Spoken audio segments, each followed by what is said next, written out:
दारू चांगली की वाईट ते दारू निर्माते आणि विक्रेत्यांनी सांगू नये आणि ते सांगणारही नाहीत. पण दारू खरी कशी असते ते फक्त बेवडे लोकांनाच चांगलंच माहीत असतं. कारण तिच्या पायी कुणाच्या जमिनी विकल्या गेलेल्या असतात, तर कुणाच्या बायका त्यांना सोडून गेलेल्या असतात.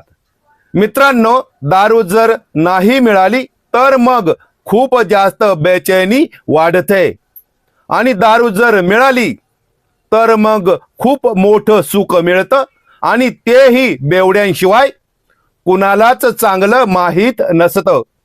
आणि सर्व काही गमावल्या नंतरही ती मात्र कायमच राहते आणि निर्जीव झालेल्या डोळ्यांना आणि थकलेल्या शरीराला लवकरात लवकर तीच तर घेऊन जाते. आणि पण दारूचे दुष्परिणाम जरी उशिरा का होईना कळले तरी पण वेळ मात्र हातातून निघून गेलेले असते आणि तोपर्यंत बरंच काही गमावून बसलेले असतात, नाही का?